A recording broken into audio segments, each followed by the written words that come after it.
Hey, what's up? This is Samaya and you're watching FuTology. Today I'm reviewing Redmi Note 9, one of the trending budget phone in today's market. Since I have been using this phone for a week, so I am also sharing my experience regarding this phone. So without further delay, let's dive into the video.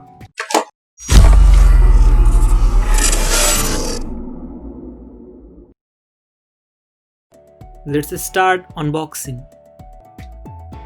Redmi Note 9 comes with a decent packaging, nothing premium. Let's see what's inside the box. Here is a SIM eject tool attached in a small box. We have a soft silicone transparent case which provide a level of protection, and I can see a user guide too, well, which no one reads.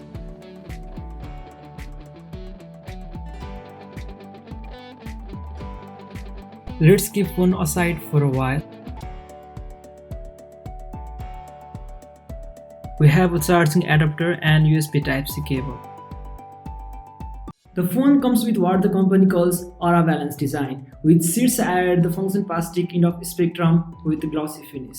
You can see USB-C port at the bottom bookend by a mono speaker and headphone jack. All the buttons are at the right side of the phone. Similarly, the SIM card tray is placed at the left, which offers 3 slots. 1 for micro SD and 2 for SIM card each. Also, the fingerprint scanner around the back is well positioned and quick to unlock.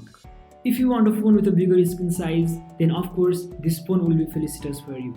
At an Anmol of 6.53 inches, this phone is even bigger than that of iPhone 11 Pro Max.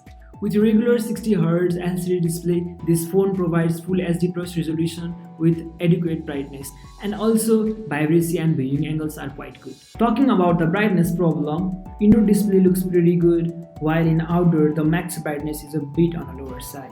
No matter which color scheme you choose, the oversaturated brightness incurs inaccuracy in colors, which leads to a very bad experience while watching movies and viewing photos. In continuation of the trend these days, Xiaomi has introduced quad-lens camera system at back with Redmi Note 9.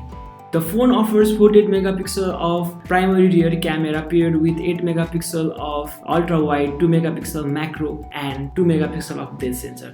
2 megapixel macro, it isn't really worthy for the space it takes up, and also 2 megapixel of depth sensor feels kind of superfluous.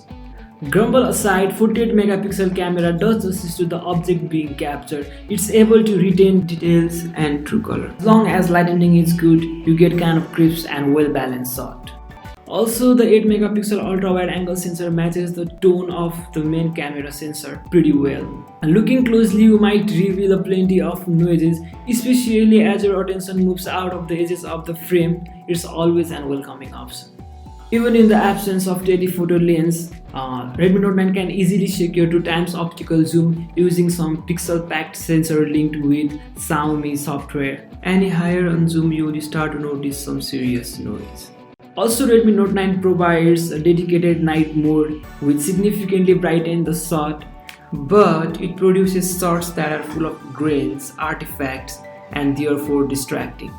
Redmi Note 9 provides 13 megapixel front camera, which is fine for the selfies once you have reset the ghastly beauty effect. It provides the freedom to record video at 720 and 1080 pixel at 30 frames per second. Also, 720 slow-mo recording can be done at 120 frames per second, which is good feature available in the market with this price range. When it comes to a processor, Redmi Note 9 is the first phone featuring MediaTek Helio G85, which holds octa-core CPU features, in which 2 powerful ARM Cortex A75 clocked with 2 GHz and remaining 6 Cortex A55 clocked with 1.8 GHz.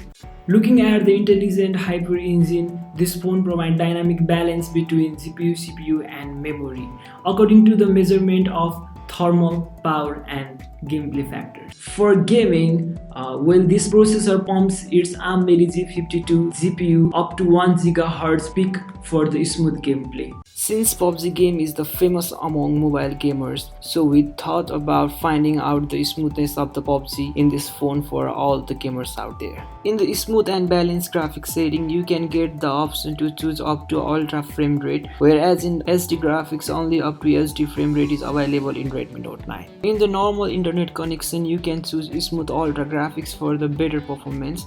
Let's find out the smooth ultra graphics performance in this device. Eating program with this device after prolonged gaming and long streaming is kind of acceptable with this price range. The phone provides 5020 mAh battery which lasts for a day in normal usage is kind of impressive.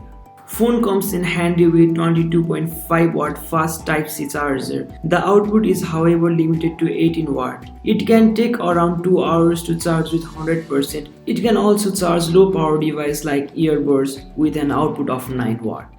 The phone is available at a starting price range of 21,000 for 4GB RAM and 64GB storage variant. Redmi Note 9 also has a 4GB RAM plus 128GB storage variant that is available at Rs 23,000, while the top model is priced at 25,000 for 6GB RAM and 128GB storage option. You can buy the phone in 3 different colors, namely Aqua Green, Arctic White and Pebble Green. This was our review regarding Redmi Note 9. I hope Xiaomi will consider these drawbacks and improvise in following phones. So we will be back with new review. Stay tuned, stay safe and happy Tihar.